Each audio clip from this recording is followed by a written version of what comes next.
전도와 그 선교에 대해서 지난번에 얘기를 하다가 그 넓은 의미의 모습은 전도나 선교나 같다. 제가 이제 얘기를 했어요. 그죠? 불신자에게 신자가 다가가서 복음을 전하는 행위들. 단순히 얘기하면 그렇다 그랬어요. 그 하나의 이 도표를 기억하시죠? 불신자에게 정확히 그리스도 복음을 전하는 거죠. 십자가와 부활에 대해서.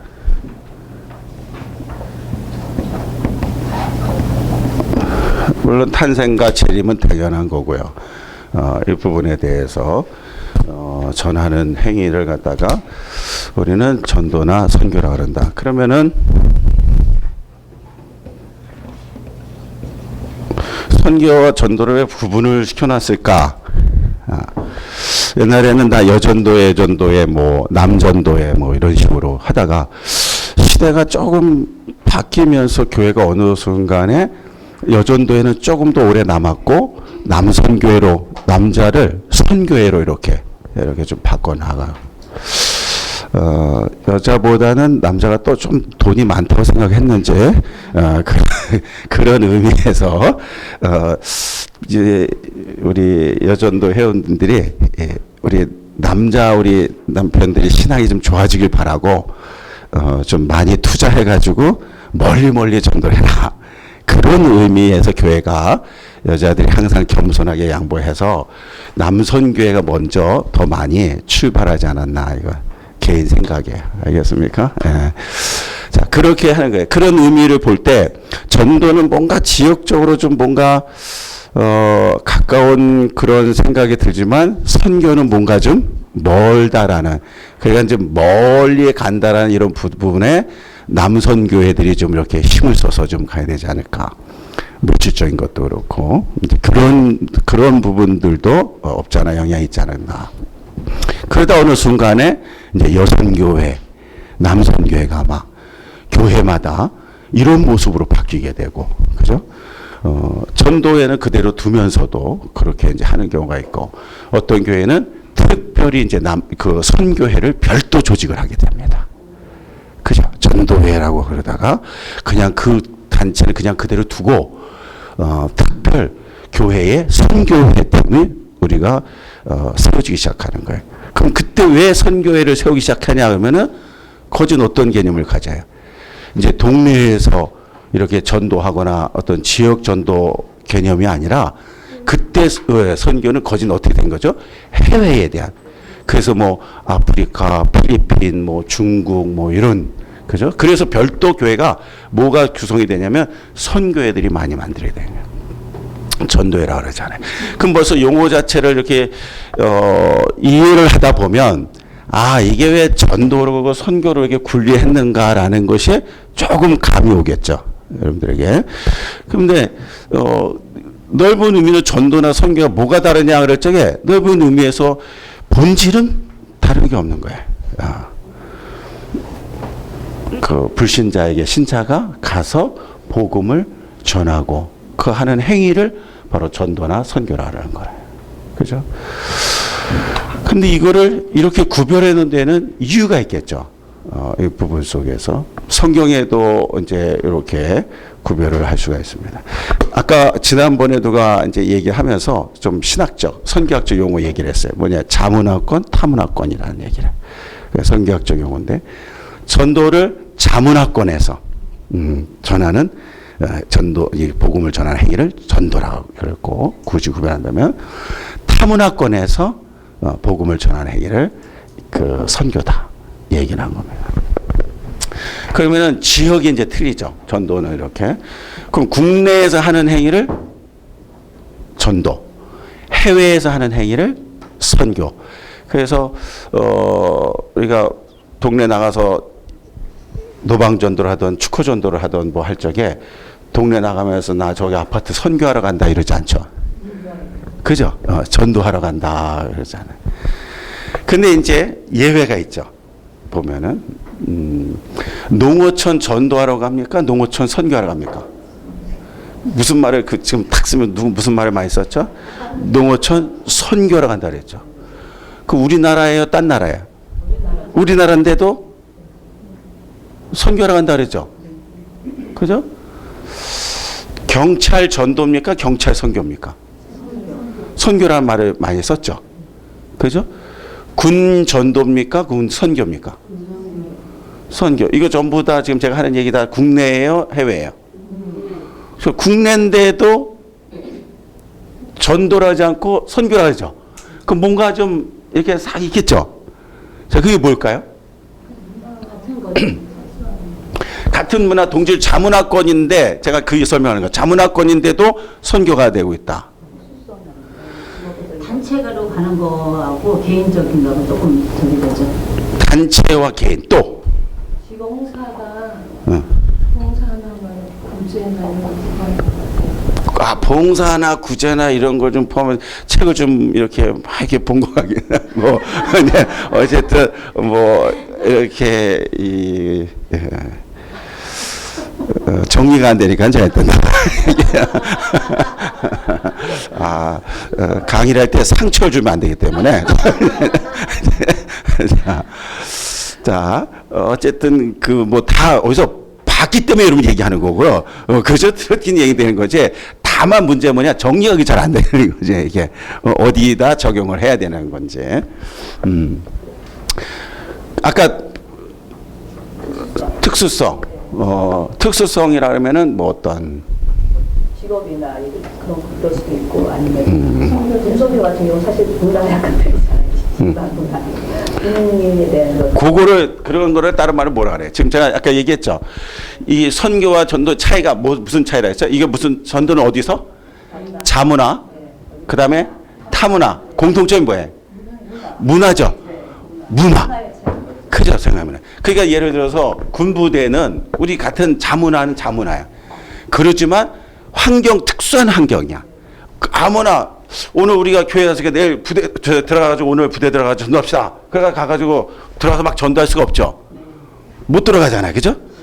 그거는 항상 준비해야 되고 그 군부대 특수한 문화를 배워야지 되고 그리고 그 속에 들어가기 위해서는 별도의 신분이 준비가 돼야지 되는 거예요.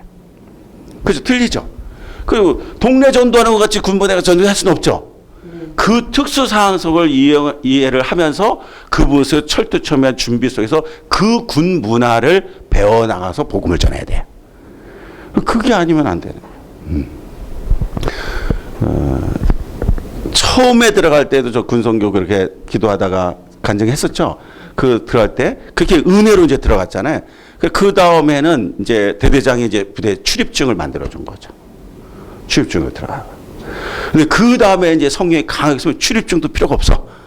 그냥 제 차가 싹 앞에 보면 그냥 문을 자동으로 열어주는 거야. 그런 또 대대장 여러 분을 만났는데 하나님 또 만남의 대대가 탁 주니까 목사님 차를 붙잡는 자는 영창이다. 예, 다. 그 대대장이 받는 그 뭐라 하죠? 대우? 그 예우를 저에게 그대로 받게 했어요. 그래서 막 밤이고 새벽이고 아무 때나 뭐 들어가고 제 차가 위병소에서 10초 뭐 몇 초를 머물지 못하게. 그 얼마나 신나요. 그러니까 복음 전할 때 신나야 되는 그런 보너스 은혜가 굉장히 많아요. 휴가증을 제가 막 가지고 다녔어요. 지휘관들이 가지고 다닐 거잖아요. 제가 휴가증 가지고 다니다가 모범병사나 마음에 드는 병사가 다 있거나 그러면 휴가증을 딱 줘가지고 2박 3일 휴가. 군대에서는 휴가면 완전히 축구대회를 딱 해가지고 상금에 이게 먹을 거는 다 싸가지고 가지만 딱 해가지고 상금 보면 휴가증을 다 줘요. 그럼 얼마나 신나요. 그러니까 그러한 동기부여를 복음을 전하는 데 주는 거예요. 그러나 그렇게 한다고 해가지고 일차 무식으로 군대 문화를 전혀 무시하고 거기에 특수사항적 훈련이라든지 예를 들어 근무 서야 될 조건이 이렇게 있을 적에 특별 대우를 하는 것처럼 막 병사들에게 막 이런 모습을 보이면 오히려 복음이 불신자에게 역효과가 나타나잖아요. 그러니까 항상 문화를 배우는 이유는 복음이 이 그 컬처 쇼 문화 충격을 받지 않게 하고 그러면서 오히려 안티를 만들지 않게. 지금 외국에서 선교사가 들어와서 우리나라 복음을 탁 전한다 딱 할 때 모습 자체만으로도 안티야.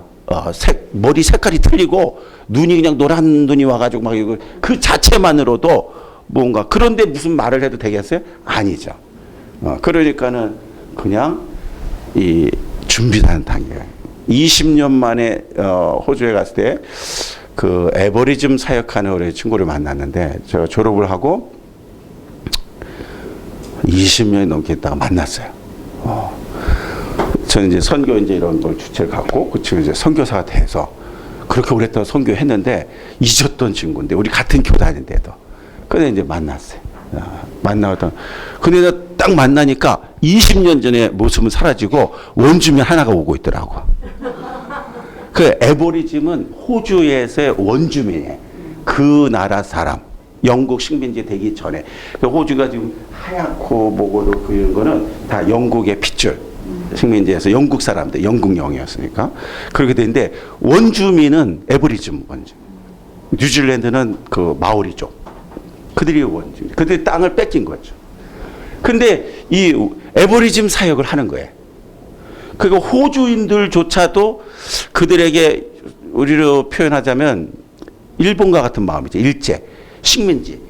그들을 막 원주민들을 갖다가 그냥 막 못 사게 굴고 노예 생활하고 막 이런 생활만 한 거 아니야. 무식하니까 다 뺏긴 거니까 뺏은 거니까 미안한 마음이 있으니까 크리스찬들도 믿는 사람으로서 회개가 되겠죠.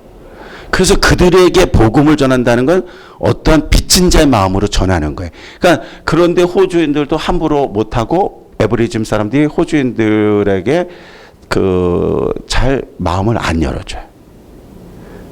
그들이 한 행위를 알기 때문에. 선교라는 단어를 너무 싫어해. 너무 싫어해.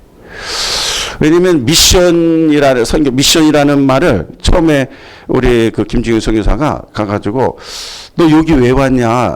다른 나라 사람이 왜 왔냐 했더니 미션하러 왔다니까 막 죽이려고 그러더래. 이유를 몰랐다는 거예요.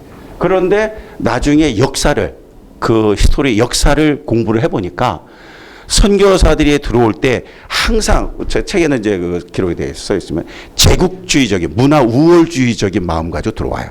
항상 복음은 선진국에서부터 들어오기 때문에 강제가 많아요. 강요가. 이게 좋으니까 써라는 거예요. 근데 상당히 그게 위험한 요소들이에요. 그게. 그 나라의 문화도 이해를 해주면서 그러면서 받아들여 가야지 되거든요. 마음은 열게끔. 그리고 이제 잘못된 걸 나중에 이제 가르쳐주고 이런 부분이 돼야 되잖아요. 좋다고 막 써라! 그러면은 안 되는 거잖아요. 그러니까 그들이 그러한 모습으로 나라를 뺏은 것도 억울한데 기독교 문화를 그렇게 막 강제로. 그런데 문제는 안 받아들이는 자에게는 혹독한 죽음을. 그러니까 완전히 너 복음 아니면은 죽음. 이게 제국주의적인 마음이에요, 이게. 일본이 아시아를 다 하려고 했던 게 어떤 게 제국주의란 말을 그때 많이 배웠죠. 많이 썼죠. 그러니까는 선택이 없어. 네가 죽음 아니면은 신사참배. 천황을 숭배해야 되는 거야. 무조건. 그럼 왜 되냐? 너희는 식민지니까. 따라야 된다. 그걸 반항할 수가 없어. 반항을 죽는 거야. 그렇게 해서 그 역사를 보니까 그렇게 하면서 반대했던 자들은 모래사장에 구덩이를 파가지고 거기다가 다 목만 나오고 그리고 거기서 축구를 가르쳐 준다고 거기 목만 나온 사람 속에서 축구를 하는 거야, 공을. 여러분 얼마나 잔인한지 알겠죠? 그러면 볼 맞고 불로 발로 걷어차서 얼굴 터지고 그리고 있다가 저녁 때 밀물이 들어오면은 물에 잠겨서 수장돼서 죽는 거예요. 그러한 일들을 저질러진 거예요. 그래서 이 복음 전파의 영국과 유럽 17세기, 18세기 그러한 세계적인 산업혁명들이 이렇게 나가면서 세계의 모든 것을 다 식민지하는 정책을 가지고 나갈 때 한편으로는 영적으로는 복음화도 그때 빨리 나갔지만 불협화음은 안 좋았던 것은 제국주의적인 마음으로 복음을 전했던 행위들이 오히려 역효과가 된 것이 상당히 많이 있다라는. 그러니까 그때 이해가 된 거야. 그러니까 그러고 나서 그렇게 잔인한 행위를 하고 나면서 본인들은 그냥 찬양하고 예배드리고 우리 하나님 좋으니까 좋지만 그렇게 어디 음식점 맛있다고 막 죽일 만큼 안 가면 막 이렇게 죽여서라도 음식 그 집에 데려가고 그건 아니잖아요. 그죠? 그러니까 그러한 생각, 그런 마음까지 복음을 전했던 게 역효과가 돼. 그리고 나서 전부 다 뭐 미션 하우스, 커피도 미션 카페, 전부 다 미션 붙여놓은 거야, 그냥 다. 그러니까 이 에브리임 사람들이 미션, 그러니까 우리 김정성 기사의 간증에 의하면 내가 미션하러 왔다니까 부모 세대, 그들 옛날 그 세대 때 당했던 그게 우리 그냥 일본 그런 의식, 그죠? 그런 마음을 가진 것처럼 똑같이 하는 거예요. 그래서 그 다음에 그들과 함께 생활하게 돼요. 함께 그냥 지내고, 그냥 함께 먹고, 그리고 그 에버리즘 마을에서 처음에 선교를 지냈어요. 그래서 도저히 같이 못 지내요. 그냥 에버리즘 원점에. 얼마나 막 그런지. 그렇게 지내고 그냥 그들 음식을 먹고, 그래서 다 걱정했대. 그래도 건강도 그렇고 저기 하지 않냐, 막 걱정한 거예요. 근데 그렇게 생활을 하고 10년 넘어가 20년 되니까 내가 딱 보니까 에버리즘 사람들. 여기서 통역으로 말하는데 도도도도 이래. 한국말에. 그래서 왜 그런가 했더니 그 문화 말을 계속 해요. 일본 선교사님은 오래 있어가지고서 20년 가까이 돼 선교사 만나면 한국말도 일본말처럼 해요. 네, 그렇습니까? 막 이렇게 전해. 또 왜 그래? 그래. 몸이 배서. 그러니까 문화가 뭐냐면 기후 환경, 그 다음에 음식, 이런 것들이 모든 그러한 형틀의 틀의 구조, 얼굴형, 그 다음에 언어 구조에 의해서 말을 하면서 언어 구조가, 혀의 구조가 바뀌어요. 그러다 보니까 한국말 하면 어눌하게 될 수밖에. 그 상황 속에.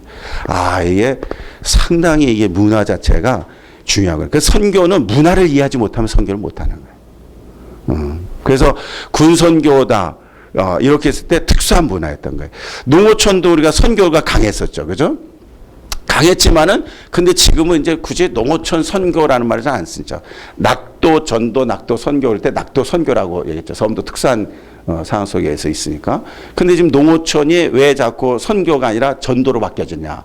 그러면 이제 농어촌이 뭐가 되죠? 대도시화가 되죠.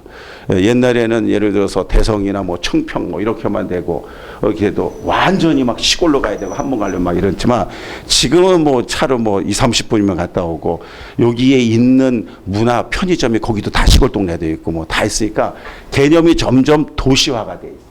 선교대학교 제가 강의를 할 적에 도시선교라는 과목을 강의한 적이 있었어요. 그 처음 맡을 때, 이게 뭐지? 저도. 왜 도시선교가 뭐야?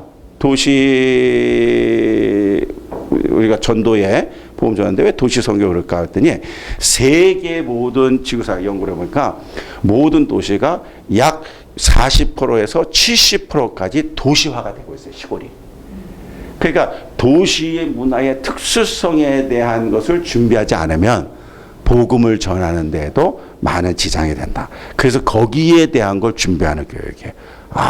그 준비하면서 저도 보면서 이것도 일리가 있다라는 생각을 했어요.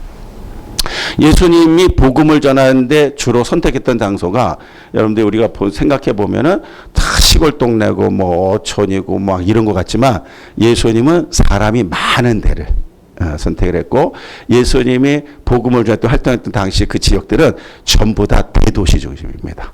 그 제일 무역이 항상 갈릴리 호수나 그 주변이 이런 그 지역적인 그 환경이 시골 동네고 막 이런 게 아니라, 그게 아니라 나라가 국가가 무역이 활발하게 이루어지는 동네들이에요. 그러니까 그런데, 그래서 실제 이 성지순례를 가보면 이제 우리도 이제 책으로 보다가 그런 데를 가서 보면 문화를 알게 되면 이해가 되는 거예요. 그러니까 그러한 것들이 상당히 많이, 성경도 문화를 알게 되면은 그 말씀의 이해가, 잘못 설교를 하는 게 너무 많아요. 이스라엘 문화를 모르고 설교를 할 때. 그래서 나온 게 성서고고학이에요.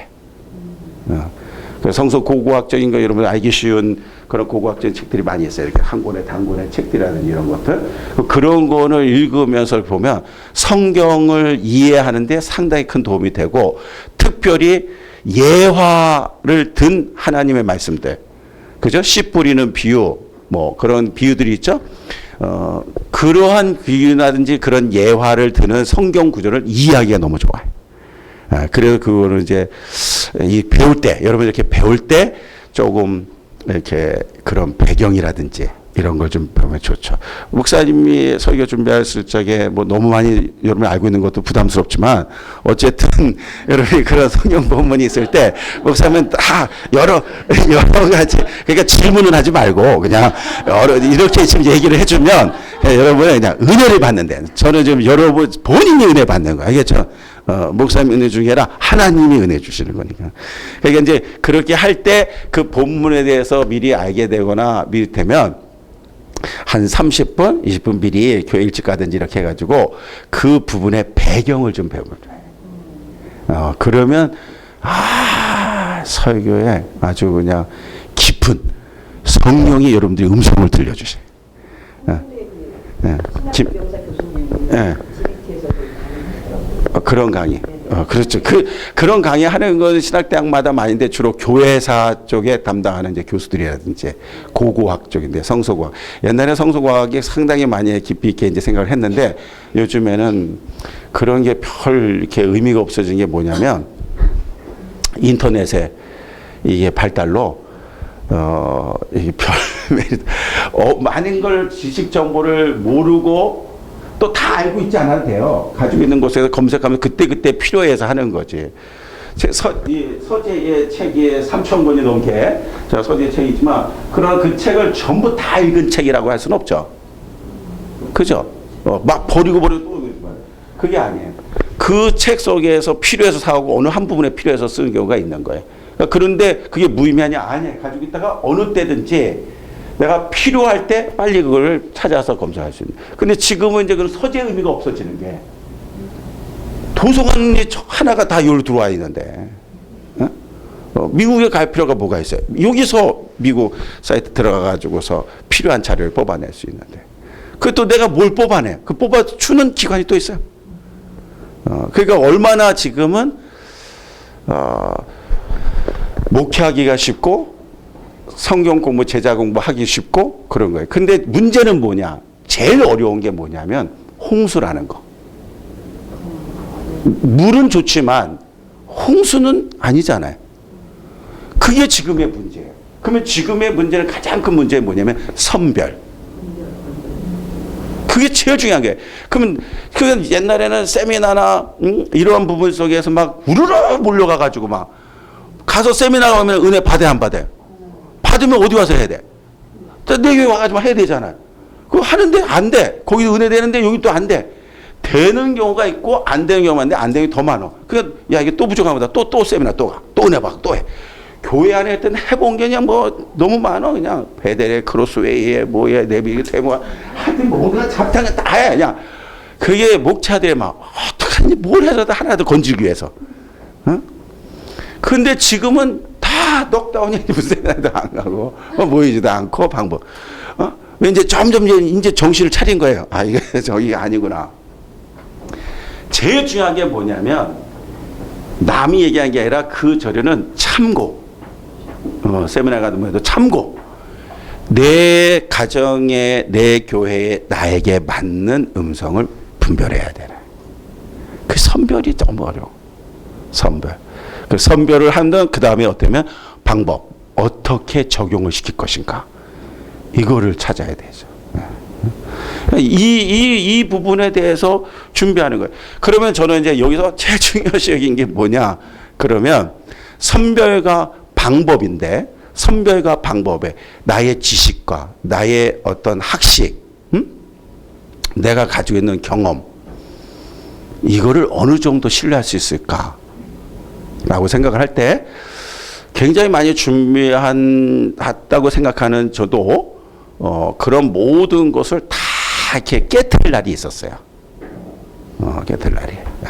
그건 아무것도 아니다라는 것을 가장 중요한 게 뭐냐.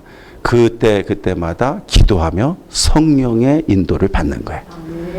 그러니까 제일 높은 수준의 그러한 그 학문이나 이렇게 방법을 말할 수는 없는데 그게 바로 뭐예요? 영성이에요, 영성. 그래서 영성을 준비할 수 있는 자가 돼야 돼요. 영성. 그러면 하여튼 모든 다 어떤 것이든지 도구가 은혜로 쓰일 수 있게 할 수가 있어요. 그래서 지금은 그게 제일 필요한 거예요. 근데 보세요. 지식이 있지, 준비돼 있지, 다 있는데 지금 뭐가 제일 부족하냐? 무릎 신앙이 제일 부족. 바쁘고 공부하고 뭐 정말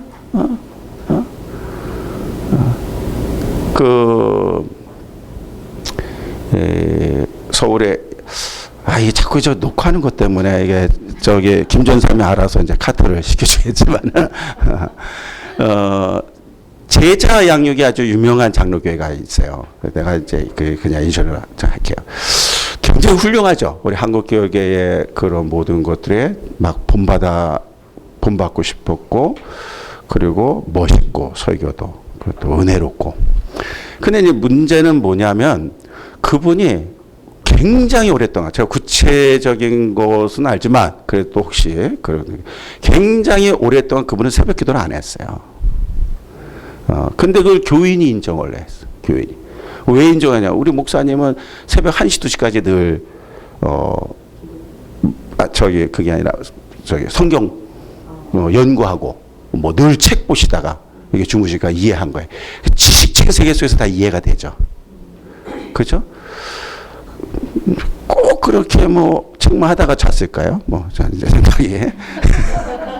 이제 교인들이 이제 은혜로운, 이제, 왜냐면 그 말씀과 그런 수준들이 보통하고 출판사도 가지고 있으니까 굉장히 많이 했고, 이제 많은 도전을 줬죠. 그것도, 그 교인들이는 알았지, 밖으로 그렇게 단점적인 부분들이 많이 드러나지 않았어요. 왜? 좋은 장점이 너무 많았기 때문에. 그 다음에 교회가 좋은 모델의 교회였기 때문에. 그랬어요. 근데 이제 문제는, 은퇴를 하고, 조기 은퇴를 했어요. 조기 은퇴를 했어요. 굉장히 막 아쉬웠는데, 조기 은퇴라고 얼마 있다가 또 소촌이 됐어요. 굉장히 안타깝고, 아쉽고, 더 많이 이렇게 남아서 본인이 이렇게 지금 하고 싶은 일들을 마음대로 하고 싶었던. 근데 본인이 은퇴했는데 그 소감이 뭐냐면, 더 이상 내가 이 교회를 맡고 있는 게 교회의 마이너스다라는 생각을 해요. 본인이 편히 쉬고 싶다라고 생각한 게 아니라 그분의 생각. 그래서 후임자를 구한 거예요. 이제 어렵게. 굉장했죠. 하여튼가. 근데 이제 후임자가 왔어요. 얼마나 이 전임자가 비교가 되겠어요. 뭐, 아무리 잘하려도 안 되는 거야. 그 벽을 넘어갈 수가 없는 거야. 이게 우리 한국교회 하나의 큰 문제예요, 문제. 자, 앞에 스타가 쓴다는 게 문제라는 거예요. 제가 얘기하는 건. 하나님의 성령의 역사와 하나님 받는 믿음의 신앙은 전도사가 세워서 설교를 하더라도 여러분은 아멘을 해야 되는 거예요. 저는 우리 교회를 누구를 세워도 세운 자가 하나님이 쓰시는 종이다.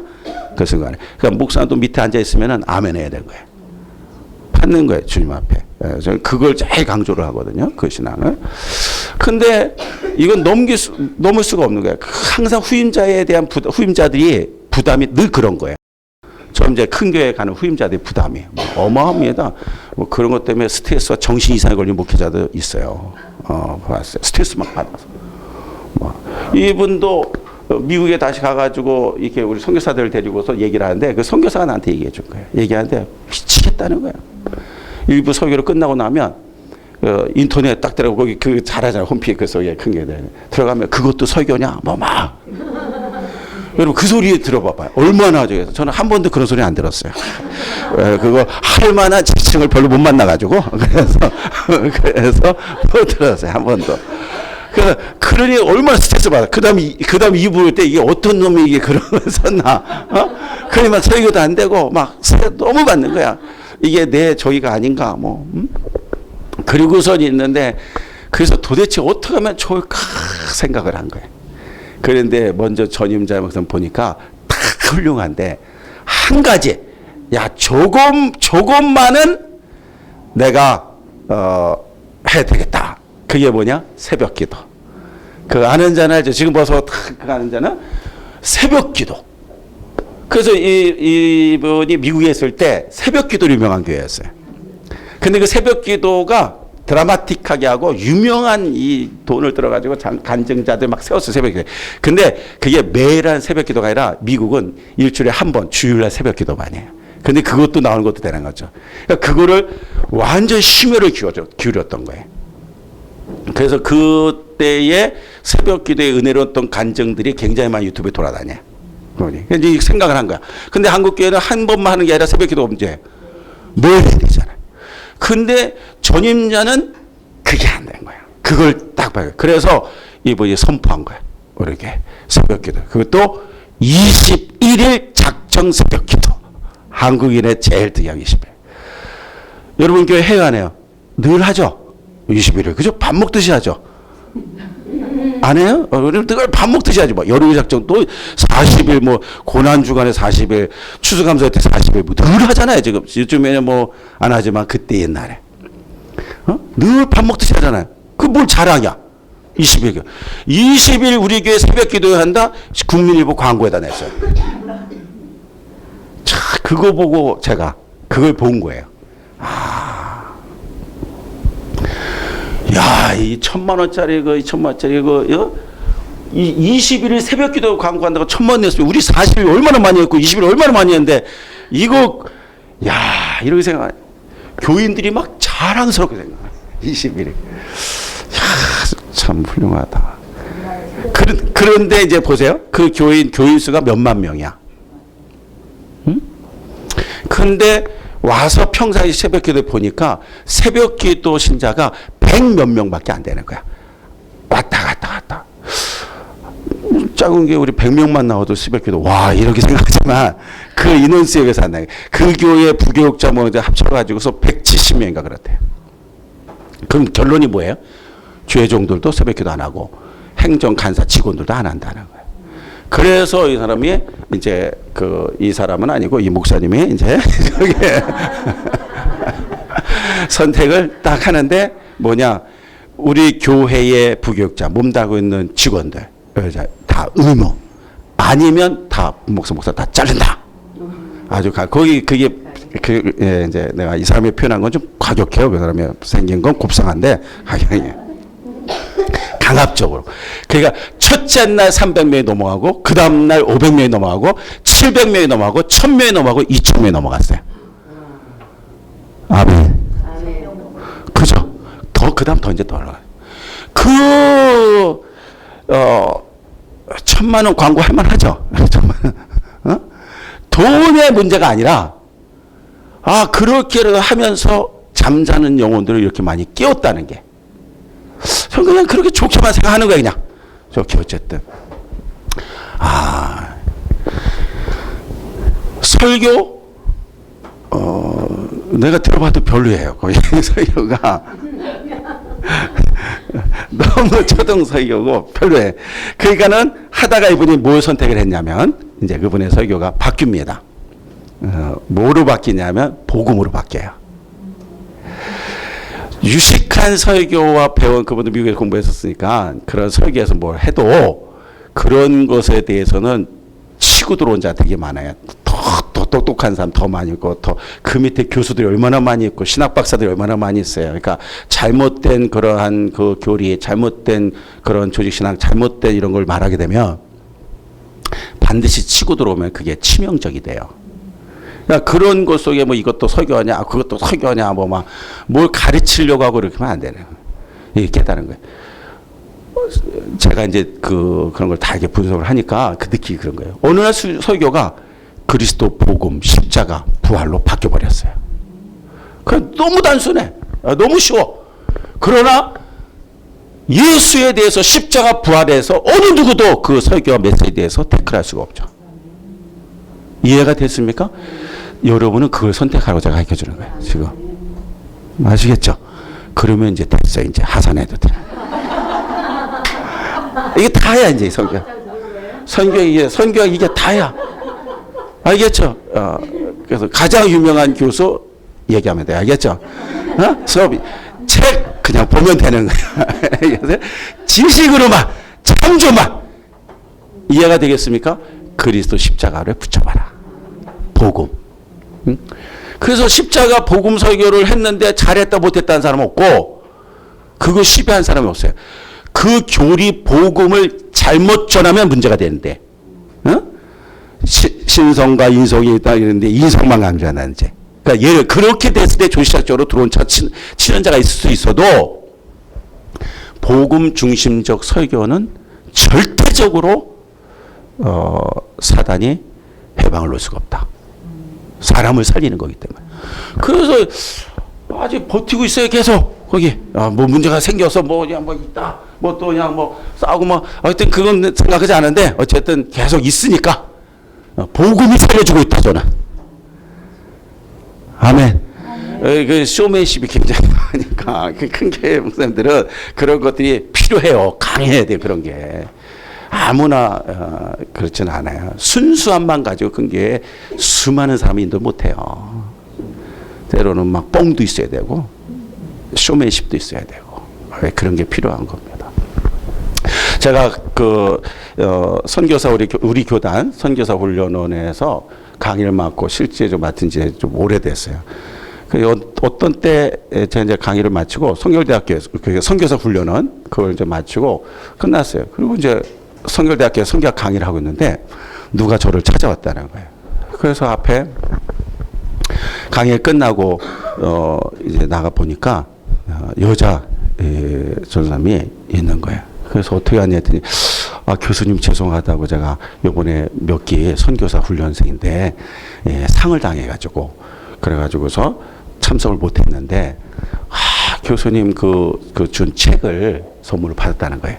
그 보니까 너무 저기 귀해가지고 교수님한테 직접 이게 사인을 받으려고 왔다는 거예요. 그래서 왜 그러냐 했더니 이제 선교를 본인이 나가려고 한다는 거예요. 그래서 참 그 마음이 그렇잖아요. 수업을 못 들었지만 어떠한 관계 때문에 그 찾아왔고 책에 대해서는 자기가 다 읽었다고. 그래서 너무 이런 그 선교사에 대해 지침 자기가 나가려는데 너무 필요한 말씀만 있어서 그래서 했다는 거예요. 그래서 제가 찾아왔으니까 밖에서 그러니까 궁금하잖아요. 어디로 가는지. 그래서 어디로 가려고 어디 지역에 선교 가려고 그러냐 그랬더니 아프리카를 간다. 갑자기 아프리카를 간다니까 저는 아니 가까운데 어디 중국이나 뭐 일본이나 필리핀이나 이렇게 뭐 얘기할 줄 알았는데 갑자기 딱 보는데 또 여자 몸으로 아프리카 막 이러니까 너무 멀다 이런 생각이 드는 거예요.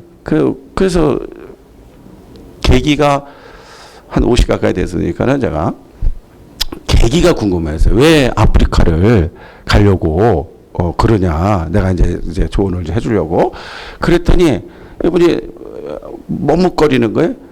그래서 내가 괜찮다. 왜 아프리카를 가게 됐는지 어디 선교 뭐 도전이 됐는지 소원을 했는지 그랬더니 그분이 조금 있다가 뭐라 하냐면 목사님 제가요 기도를 하는데 자꾸 까만 게 보여요.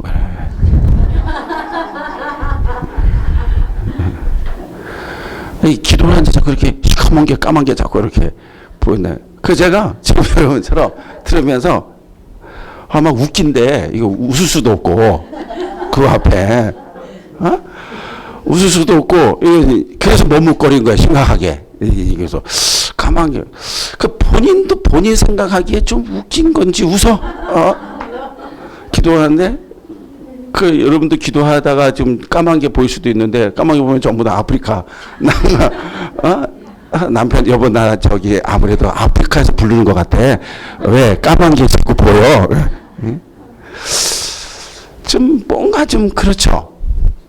그래서 제가 이렇게 답을 줬어요.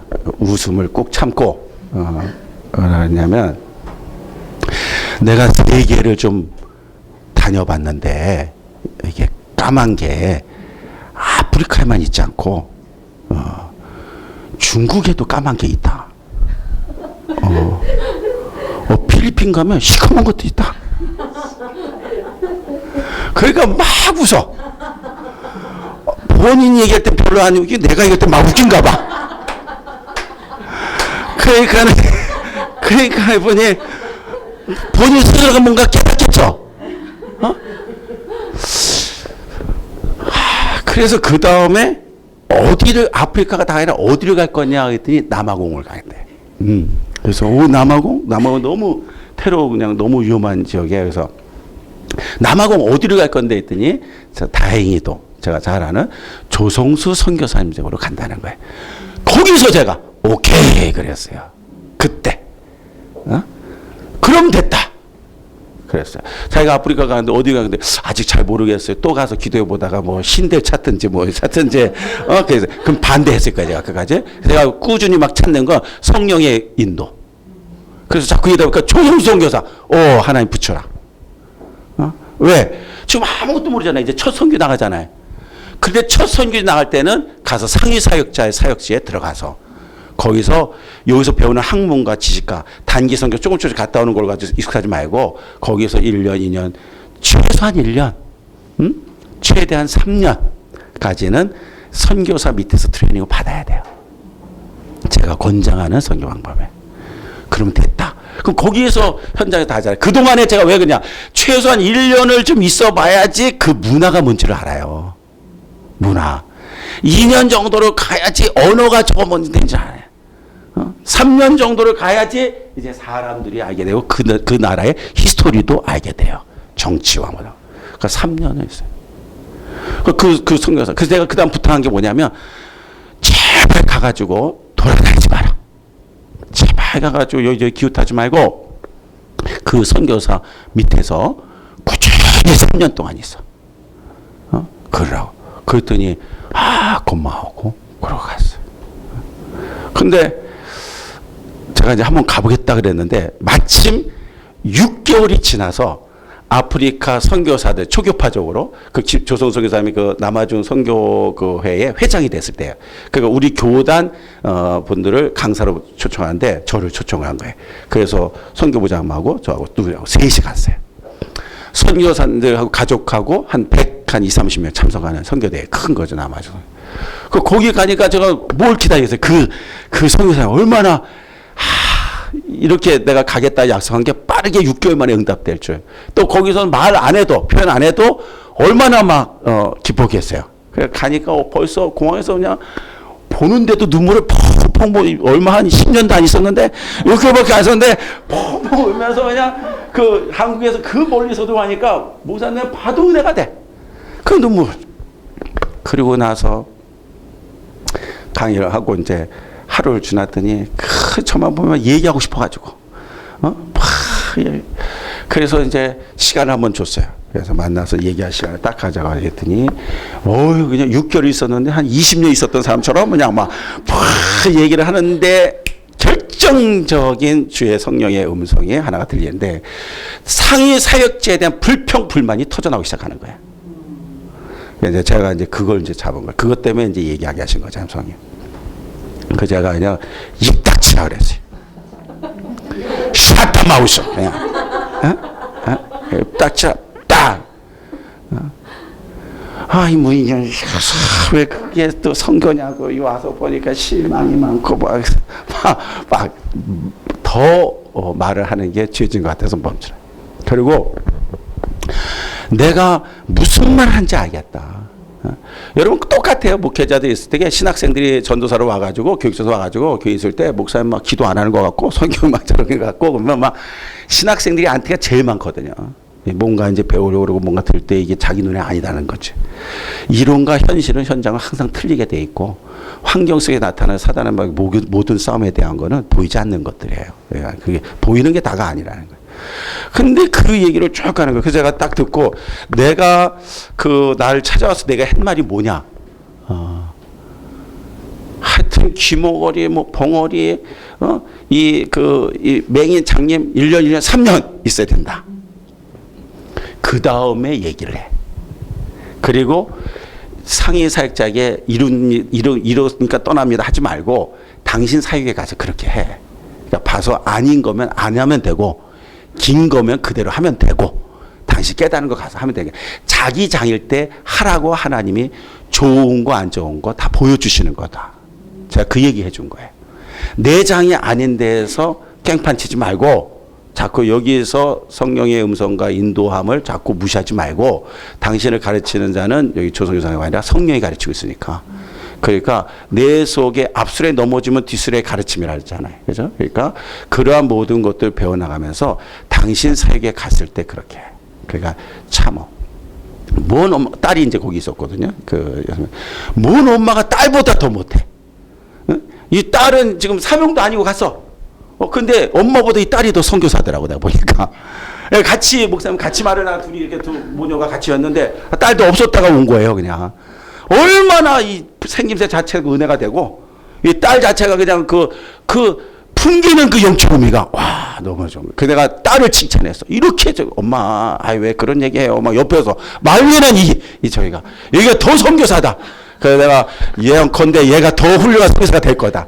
사실 선교사들보다 선교사 자녀들 2대 때 3대 훌륭한 선교사가 나와요. 왜냐면 얘네들은 그 나라에서 원주민들과 같이 문화를 생활하기 때문에 언어가 완벽해져요. 그러니까 언어가, 말이 통해야지 선교는 잘 되는 거야. 말이 잘 통하려면은 우리 좀 언어만 배워서 잘 통한다? 아니야. 문화를 배워야지 언어가 잘 되는 거야. 그 마가다락방의 성령의 불의 역사 때 첫 표적이 방언의 표적은 문화는 천국 방언이 아니라 나라 방언이잖아요. 외국어 방언. 거기에 모여 있는 13개 나라 사람들이 다 자기네 나라만 한다 그랬잖아요. 그러니까 알아들어야지 복음이 통하잖아요. 갈릴리 사람들, 무식한 사람들이 자기네 말고 어떻게 해? 외국 사람들 어떻게 해? 그러니까 그 성령의 임함과 전도는 선교의 시작이 된 거예요. 선교의 시작은 좀 이따 도표로 다시 그거를 그려줄게요. 이 딸이 너무나 훌륭한 거예요. 그래서 가만히 있었더니 무슨 말도 못하게 한다고 해서 말 못하게 아니라 그냥 있으라고.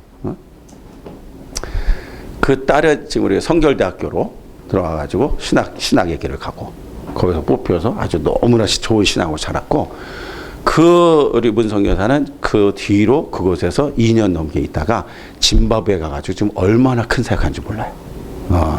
막 너무 어떨 때 막 500명 넘다고 막 자랑하고 또 왔어.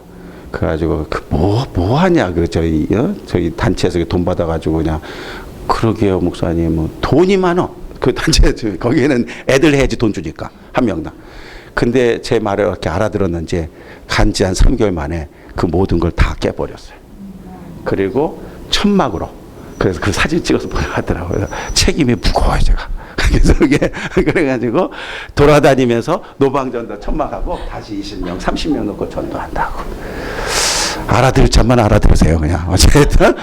그래서 몇 명이 보고 해서 기간이라 해보니까 관리하고 뭐하고 뭐 보고서 올리고 바쁘지. 내가 선교사가 지금 선교하러 왔지. 이게 뭐 고아오러 온 게 아니고 그런 무슨 구제단체 온 게 아니에요. 이 에큐메니컬 운동의 선교의 정의를 보면은 그걸 모르는 게 포함이 되어 있어요. 복음주의적 선교 개념은 아까 얘기했던 순수함만 얘기할 때 복음주의적이에요. 근데 제가 선교를 다녀보면 에큐메니컬 선교 운동이 무조건 나쁜 게 아니라 전도나 선교라는 방식이 하나의 방법의 하나가 아니라 본질은 바뀌지 말고 그리고 구제와 사회의 복지 이것도 함께 가야 된다는 게 저의 결론이에요.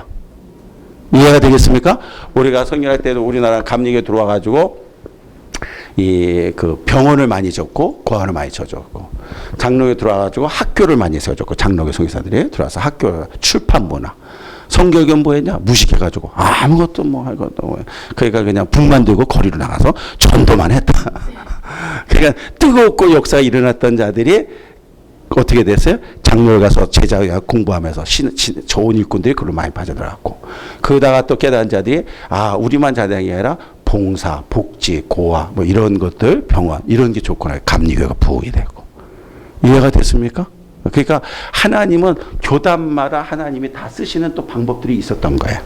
그런 것들이 그러니까 우리가 선교를 한다 뭐 한다 막 이렇게 됐을 때 단순히 그냥 나만 가서 열심히 하면 됐지. 아니요. 그 문화, 그 속에서 내가 어떻게 해야 될 건가 하고 주님의 음성을 들으면서 준비를 하는 그런 단계가 돼 있어야지 역사는 주님이 하시는 거고 성령이 하시는 거예요. 1년도 안 됐는데 갔는데 300명 필리핀을 갔는데 300명 200명 사진 좋아요. 전 그런 거 굉장히 안 좋아해요. 제가 현장을 다 알기 때문에. 그래서 저는 가면은 제일 먼저 중요하면 처음 가는 선교사를 파송하면 선교지나 환경성이 그렇게 중요하지 않고 선교사를 계속 위해줘요. 선교사를 계속 앉아요. 서두르지 마라. 보고 훌륭한 보고 안 해도 되고 하고 그냥 사모님하고 놀러 다녀. 돌아다니고 그냥 구경하고 이렇게 자꾸 해요. 왜냐하면 그 문화를 모르고 사람 모르면 안 돼요. 근데 컬처 쇼크가, 문화적 쇼크가 어디서 오냐면 음식에서 오고 그들의 문화에서 오고 사람에게서 우울증이에요. 선교사들에게 오는 거는 두 번째 순서고 사모님에게 제일 먼저 와요. 그래서 제가 우리 지금 너무 잘하는데 선교 갔는데 사모님이 안 나와서, 그래서 왜 안 나왔냐 했더니 목사님 우리 사모님이 우울증에 걸려가지고 고향으로 이제 온 지 3년 오늘 이렇게 됐는데 그 정도면 다 극복을 하는데 그렇다는 거예요. 그래서 내가 그러냐 진작 얘기하지 그러냐고 그래가지고 우울증 걸렸을 때 쇼핑하면 금방 나요. 쇼핑하면 너무 쉽죠. 우울증 걸렸는데 목사님 20일 기도하세요. 그거 안 해. 더 우울증 걸려. 그래서 혼자 두면. 그래서 내가 오라고 나오라고 사모님한테 다른 얘기 하지 말고 저기 SM몰로 나오게 하나. 사모님 와가지고 카트를 하나 주면서 사모님 여기서 하여튼간 사고 싶은 거 다 사고 이 카트를 가득 채워. 목사님 진짜예요? 진짜예요? 자기 그 속에서 눈치 보면서 그러니까 우리 목사님 진짜 그렇대. 속에서 막 얘기하고 가다가 또 사다가 둘리안 거기서도 비싸요. 둘리안. 이거 좋아하는데 거기다가 너무 비싸니까 눈치 보고 그러니까 괜찮다고. 우리 아들들이 좋아하는데 또 거기서 또 아들들 생각하고 가득 채워 30만 원치 펜으로 30만 원치인데 엄청 가득 우울증이 싹 났어요. 할렐루야. 알겠습니까? 뭔 얘기인지 알겠죠? 그러니까 성경에 가가지고 믿음이 있다 없다 뭐가 한다 안 난다 그런 말로 자꾸 싸우지 말고 본인들이 할 수 없으니까 보내주신 거고 할 수 있게 물질 준 거 그렇게 쓰게 하는 거예요. 지금 그 사모님이 그 선교사보다 더 선교사야. 막 다 열정적으로 하고 그냥 막 열심히 하고 지금 거기가 원주민 교회를 하고 있어요. 직접 선교를. 그 지금은 선교팀들이 굉장히 많이 방문한다더라고. 현장에 뭐 장이 막 되니까 선교팀들이 얘기하죠. 그래서 무조건 기도하라 그럴 때가 있고 그냥 밥 한 번 사주는 게 기도보다 더 빠를 때가 있고 그런 것을 여러분들은 다 성령의 인도라는 걸 기억하세요. 아시겠죠? 문화 얘기 잠깐 하고 잠깐 쉬겠습니다. 아까 까만 거 보인다 이제 제가 얘기를 했는데 계시 의존적 신앙을 하려고 하지 말아요. 계시 의존적 신앙생활 하려고 하지 마세요. 자꾸 계시 받으려고 잠을 막 오래 자거나 계속 잠자고 싶어가지고 아직 응답이 안 된 것 같아. 좀 더 잘게요. 막 이러면서 계속 새벽 기도 갔다 온다는 다음에 계속 자. 그럼부터 새벽 기도해. 그러지 말고 새벽 기도 하지 말고 아침 일찍 일어나.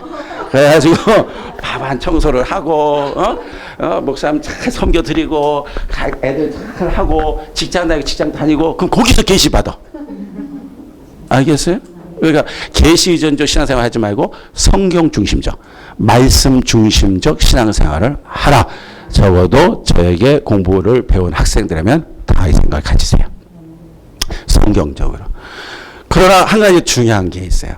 뭐가 있냐면 경험적 신앙생활이 상당히 중요해. 그거는 개인입니다.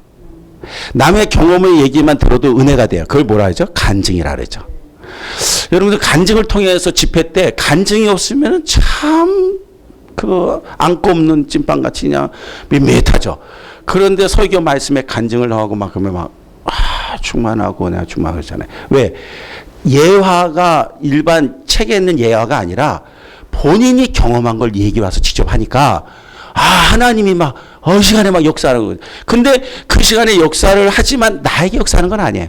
그분에게 일어난 일을 말하는 것뿐이죠.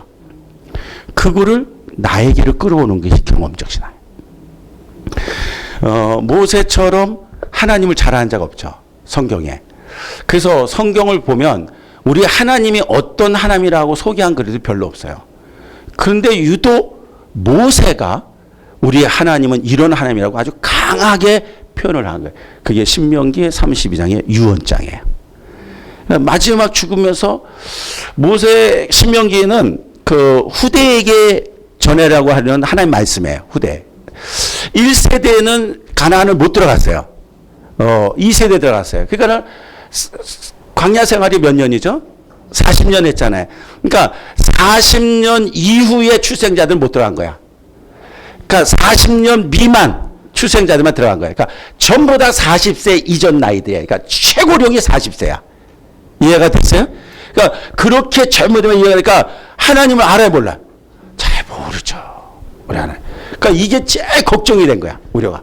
그래서 모세가 신명기 가서 물론 28장 유명한 축복의 장 그러나 그 말씀은 하나죠. 말씀에 순종한 복을 받고 들어가도 나가도 그러나 뒷부분을 가서 보면 저주장이에요. 축복과 저주 재앙이 함께 있어요. 반대로 순종하지 아니하면 이런 재앙이 너에게 임할 것이다 라는 얘기한 거예요. 그러면서 마지막 신명기 32장에 모세가 유언을 하면서 우리 하나님이 이런 하나님이라고 소개를 하고 있어요. 나중에 여러분들은 오늘 가서 숙제는 아니지만 신명기 32장을 다 보든지 28장서부터 33장까지 보든지 이렇게 하세요. 거기에 이렇게 얘기하고 있어요. 우리 하나님은 우리를 독수리같이 훈련시키시는 하나님이다. 그래서 부정한 짐승이고 뭐 이런 얘기하지만 그렇게 해서 하나님의 비유한 게 굉장히 많죠. 노뱀에 비유하고 예수 그리스도가 그죠 성경에. 그러니까 그렇게 얘기를 전하면서 우리 하나님이 어떤 하나님, 우리를 눈동자같이 보호해 주시고 독수리가 그 새끼를 나에게 품과 같이 그러한 양 깃털을 해가지고선 둥지에 잘 보완한 것 같이 그런 하나님이다. 털을 갖다가 주워다가 푹신푹신하게 깔아놓고 이 독수리 훈련법이 그렇대. 그래서 푹신푹신하게 깔아놓고 거기다 새끼를 놓으니까 에이스 침대는 저리 가라 하고 거기서 새끼는 너무 좋은 거야. 때가 되면 어미가 먹을 것을 갖다가 물어다 주고. 너무 좋아. 이런 엄마 평생 같이 있고 싶고 그냥 효도하고 싶고 막 이런 엄마. 근데 이런 엄마가 어느 날 어미 독수리가 변해. 갑자기 둥지를 흔들어.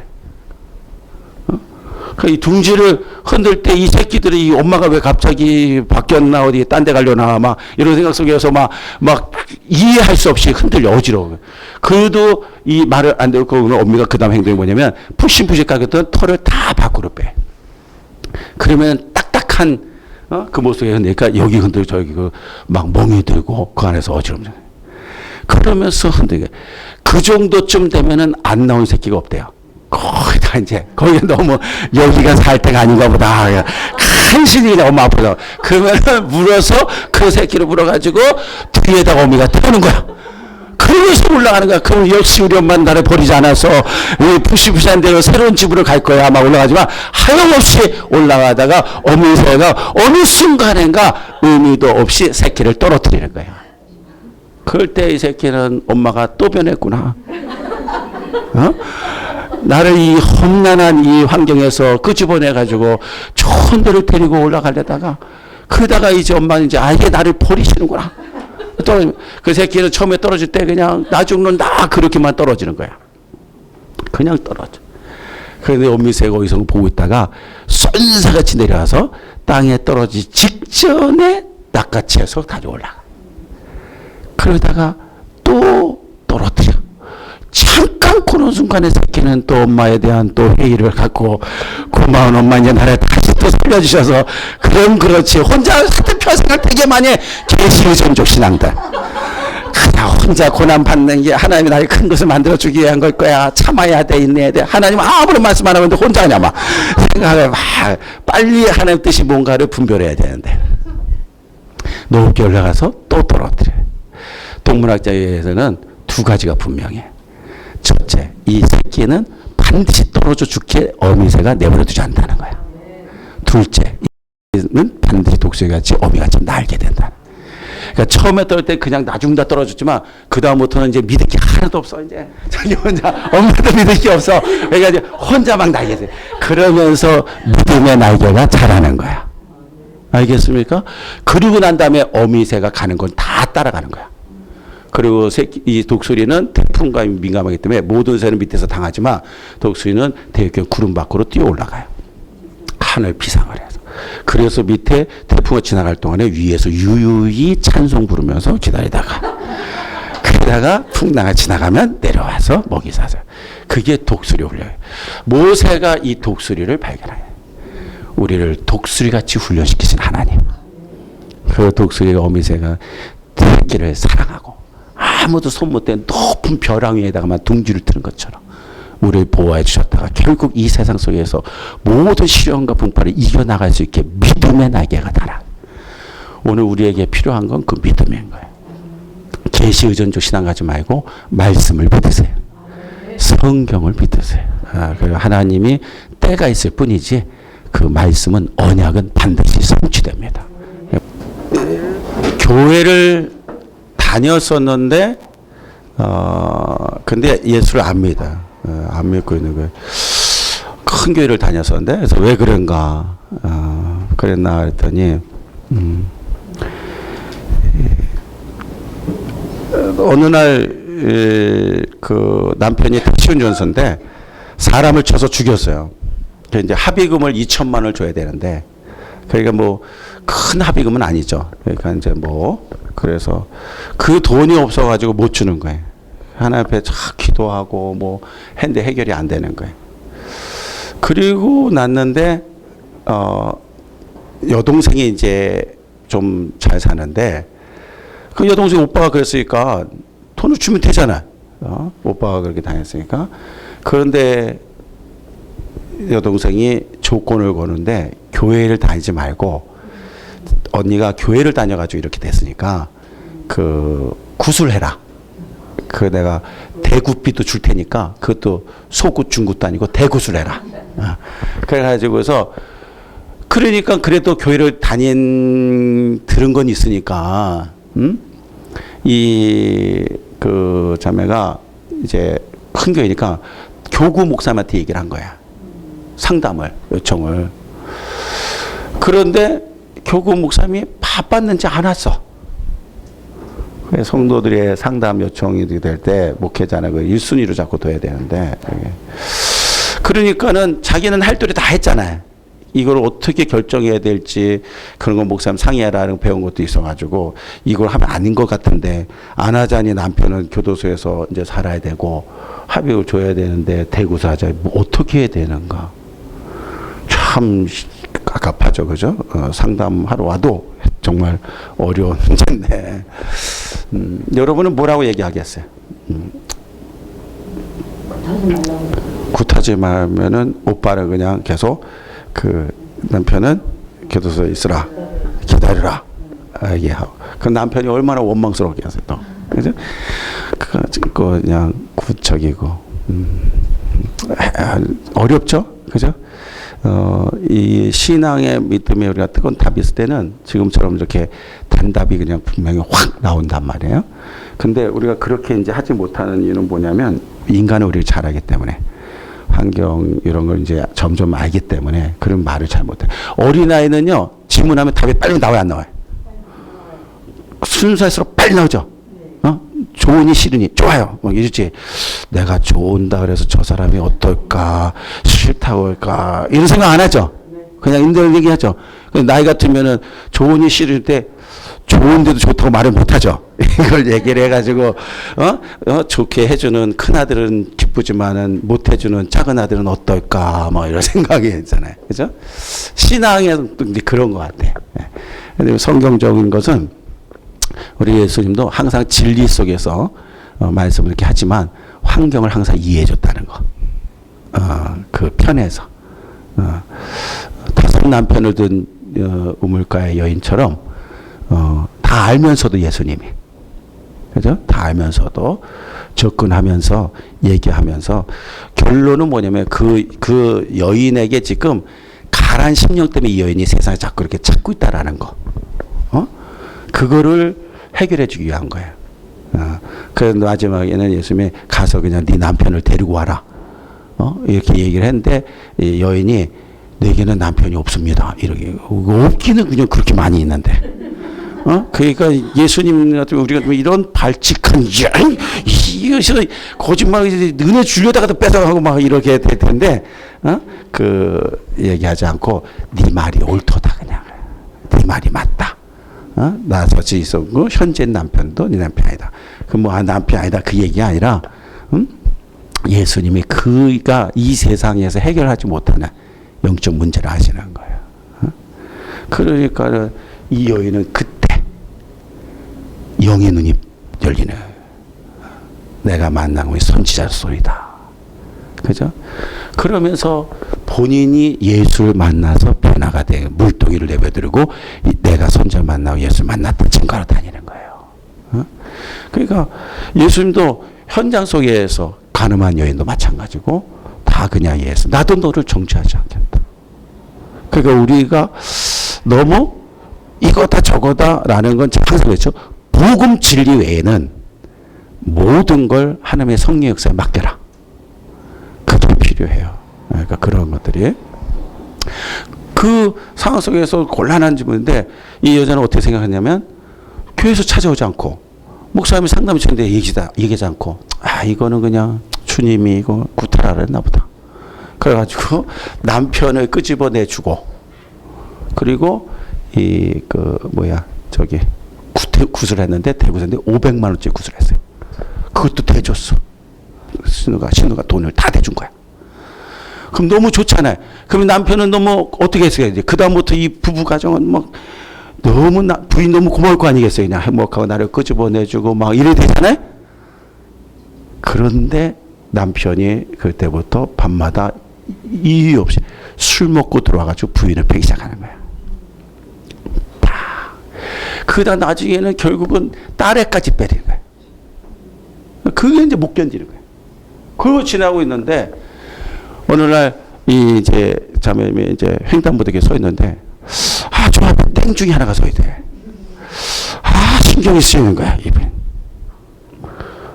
그냥 지나갈 수 있잖아 사람들. 그래서 이렇게 걸어가는데 이렇게 쑥 걸어가면서 이 가운데서 만날 거 아니겠어요? 만 땡중 한번 딱 쳐다보더니 팔자가 사납게 생겼군 여러분. 네, 한마디 던지고 갔어. 이 땡중은 그냥 한번 보고 얘기한 거야. 근데 이 문제는 그날 밤부터 그 말이 자기를 괴롭히는 거야. 팔자가 사나서 이렇게 됐구나. 팔자가. 그러니까 내 팔자는 상팔자가 아니라 연팔자야. 그래서 자살을 기도해요. 죽기로. 근데 혼자 죽기는 억울하죠. 이 팔자가 이거 누구 때문에 그랬어? 남편 때문에 그랬잖아. 그러니까 남편이 먼저 죽어야 되고 그 부인도 죽어야지 되고. 그 말이 괴롭힌 거야. 영적인 속에. 그래서 그런 모습 속에서 있다가 이 여인이 결단을 하고 이제 부엌에 식칼을 품고 그리고 이제 누워서 자는 거예요. 오늘 밤에도 똑같이 날 건드면 술 먹고 펴면 죽이겠다고. 그러는 거예요. 남편이 들어왔어. 여지없이 똑같이 그런 모습을 가지고 행패해서 찔러서 죽였는데 이게 쉬운 줄 알아요? 알죠? 무섭죠. 이 식칼을 들고 도망쳤어. 밖으로 뛰쳐나온 거야. 그래서 어디 왔냐? 우리 교회로 왔어. 우리 교회로 식칼을 들고. 나 죽이려 온 줄 알았어요?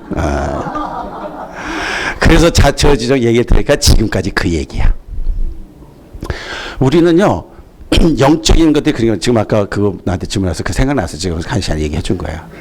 우리는 그러한 영적인 부분들이 민감한 게 굉장히 많아요. 근데 제가 분명히 얘기했지만 예수 그리스도 이름으로 팔자, 사주팔자 다 바뀌어요. 그 다음에 저주의 가문에 흐르는 저주를 끊어라. 뭐 별책도 다 나오고 뭐 얘기 나와서 조상 때 지은 죄 막 얘기하면서 별 얘기 많거든요. 성경적 얘기.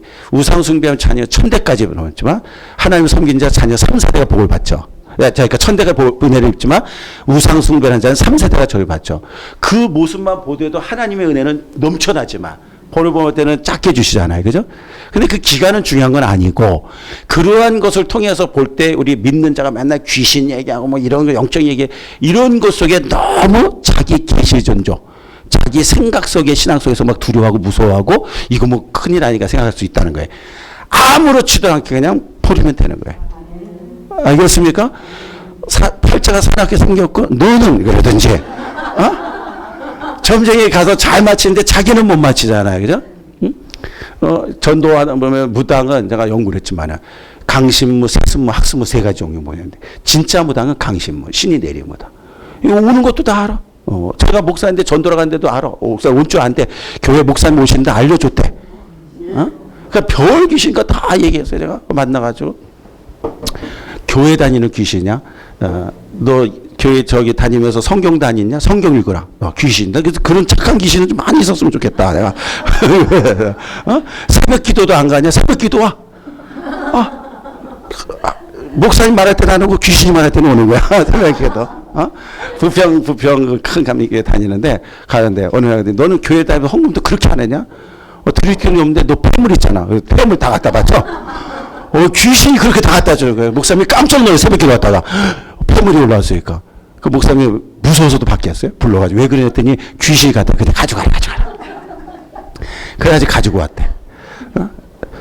그 귀신 이름을 똑똑똑 귀신이라 했어요.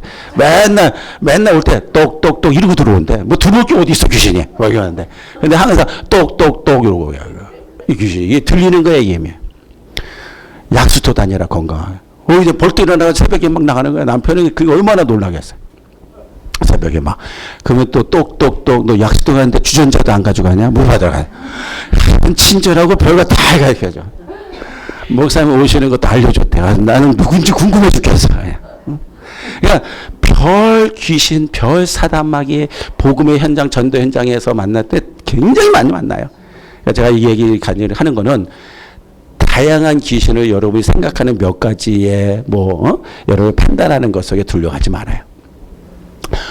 어떤 귀신이든 어떤 종류 뭐든 예수 이름으로 끊어버리고 생각 속에 품지 마시고 팔자는 무슨 소리 해도 멘탈이 강한데 자기 정신 멘탈 이런 세상 말하는 그런 멘탈 말고 영탈이 강하든지 하여튼 그래서 그런 모습 해야지 멘탈 얘기하지 마라. 알겠죠? 자기 의지 이거 강조하지 마라. 그러니까 대가 센 사람 막 얘기하잖아요. 막 이런 것들 막 있고 그죠? 근데 영적인 사람이 돼. 성령 충만. 아시겠습니까? 네. 자, 또 넘어가야죠. 사도행전 1장 8절에 보면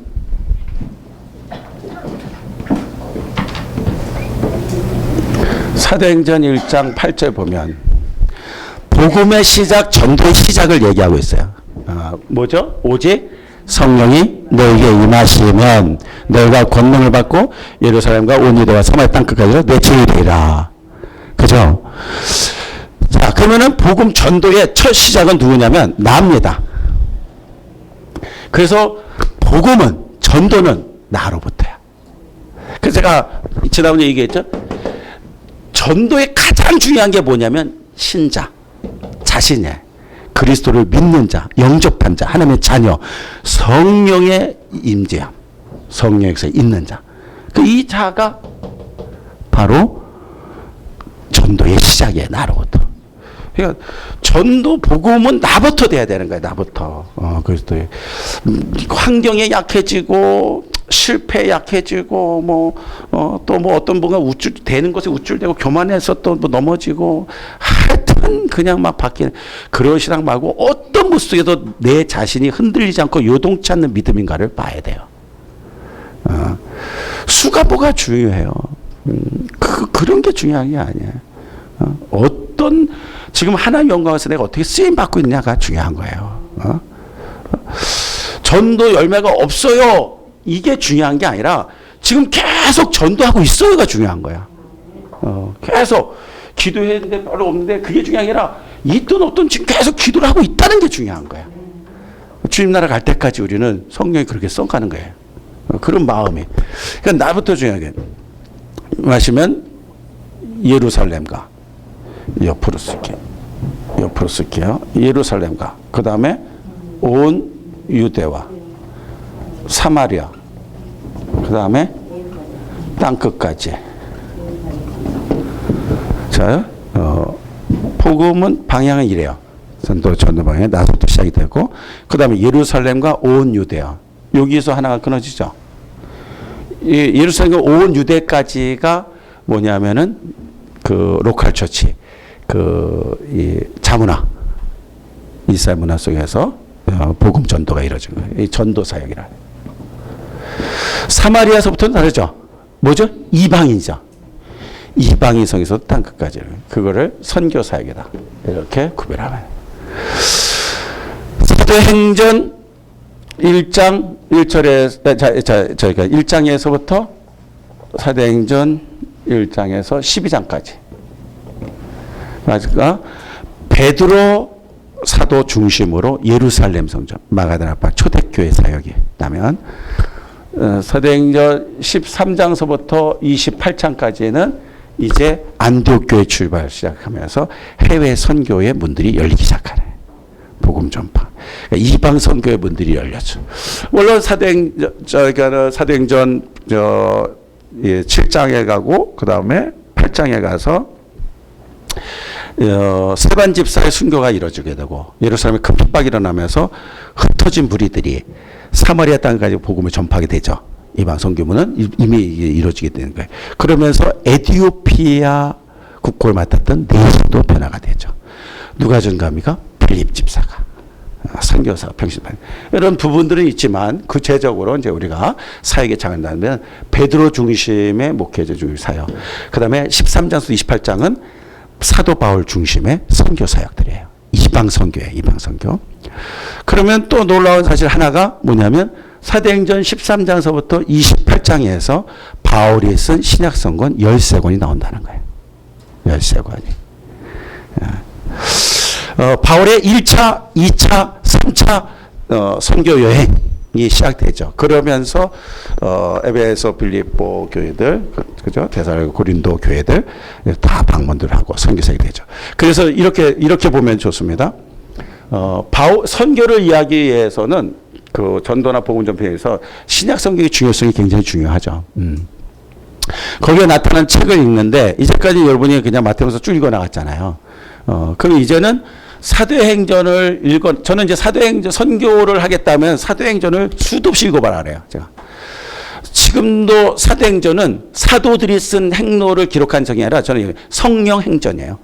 성령의 역사인데 사도행전 28장이 끝이 아니라 지금 우리가 29장을 쓰고 있는 거예요. 그 제가 우리 여러분 선배들 졸업한 사람에서 액치 29를 만든 것도 제가 그래서 만든 거예요. 나중에 그냥 여러 저기 액치 되게 많이 했더라고요. 액치. 그러니까 사도행전 29장 우리가 쓰자 이거예요. 성령 역사는 계속이지 멈춘 게 아니라는 거죠. 그러니까 성령의 역사 속에서 이루어지고 있잖아요.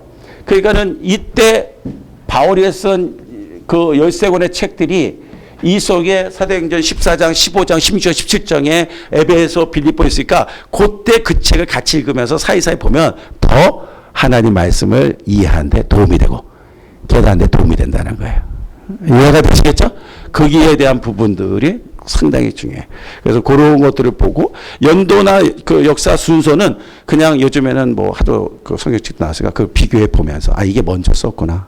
이게 나중에 썼구나. 그 정도면 되는 건데 제가 중요시 여기는 거는 전도의 복음의 방향의 흐름이고 그때그때마다 성령이 어떻게 역사를 하시고 있는가 얘기합니다.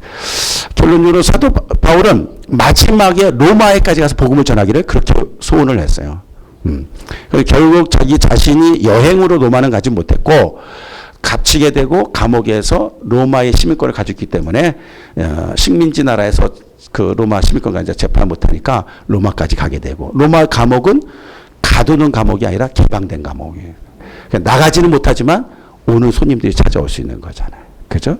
그래서 그런 감옥 속에서 저의 소원을 마지막까지 이뤘다는 거, 복음을 전파하는. 가는 길 속에 보블리 섬이라든지 추장이라든지 보고마 그 무인도 섬에, 무인도 섬이라 원주민이 사는 그 섬에서 보고마는 하나님의 역사들, 신비한 능력들, 거기서 막 추장이 돼가지고 막 신같이 뱀불려도 살아있으니까는. 그러나 하나님이 또 살리게 하고 그 추장도 변화돼 복음을 전하게 되는. 그러니까 무슨 일을 하든 성령의 역사와 인도와 복음을 가진 자에게는 다 하나님의 역사로 나타날 수 있다는 하나님의 계획이 다 있다라는 거예요. 그죠? 그래서 항상 우리가 조심해야 되는 거는 계시 의존적 신앙이란지 자기 생각에 묶여있는 신앙이란지 함부로 주님의 말씀과 성경의 말씀에 대언이 아니라 자기 말을 함부로 해서 상처 준다든지 이런 것들이 우리에게 있어서는 안 된다는 거죠. 자, 그러면 이제 책을 보세요. 책을 보면 아까 에큐메칼 운동의 선교의 정의는 두 가지가 있어요. 복음주의적인 선교의 정의와 에큐메칼 운동의 선교의 개념인데 읽어보면 되고 그 에큐메칼 선교의 가장 중요했던 것이 뭐냐면은 선교만 복음만이 아니라 복지, 교육, 구제 이런 것들이 함께 가야 된다는 거예요. 틀린 말은 아닌데 선교 복음 전하는 게 방법이 하나라는 얘기예요. 그리고 가장 큰 문제가 뭐냐면 인간화야, 인간화. 지금 우리가 복음 전도하는데 교회가 지금 교회 부흥하는 요소에서 가장 걸림돌이 뭔지래? 인간의 인격이에요, 인격. 그죠? 지금 전도를 막 못하죠. 추포전도 잘 못하죠. 왜? 그 사람의 사생활이 있고, 이제 막 전도하는데 막 무리하게 안 하려고 하죠. 우리 스스로도 그러잖아요. 내 스스로가 남이 태클 들고 들어오는 걸 나도 싫기 때문에 다른 사람이 해도 그걸 안 하려고 하는 거야. 근데 그런 모든 것들이 하나님의 영적인 은혜를 좀 막고 있다는 것을 우리가 잘 몰라요. 사실 그거는 복음은 그냥 누구를 만나든지 하는 거예요. 그랬는데 그런 것들에 그래서 읽으면 되고 저기 보세요. 26페이지에 맨 위에 소재 보세요. 맥가브라는 사람의 교회 성장하기 창시자인데 선교라고 정의한 것이 하나가 있어요. 한번 읽어봅시다. 그 맨 위를 26페이지에 선교란 시작. 선교란 예수 그리스도를 따르지 아니하는 사람들에게 전도하기 위해서 복음을 들고 문화의 경계를 넘는 것이며 또한 사람들을 위하여 예수를 주와 그리스도로 영접하게 하여 그의 교회에 지켜지게 하여 성령의 하시리로 전도와 세례의 경계를 알리며 하나님의 주신 하늘에서 여기가 같이 자기도 있는 것이라. 이해가 충분히 되겠죠? 그죠? 그 복음주의적 선교 개념들이에요. 여러 가지가 있지만은 그런 부분들이라는 것을 알고 27페이지 맨 밑에 보면 오늘날 대부분의 복음주의자들은 선교를 전도와 뭐라고요? 사회봉사로 생각하는 경향이 있다. 이제 이게 대다수입니다. 이제 믹스를 좀 시켜나가는 거예요. 근데 항상 제가 얘기했지만 본질은 바뀌면 안 되는 거야. 그리고 우리가 전도가 답니다, 우리는 전도를 복음을 전부라고 하는 거예요. 일부가 아니야, 일부가.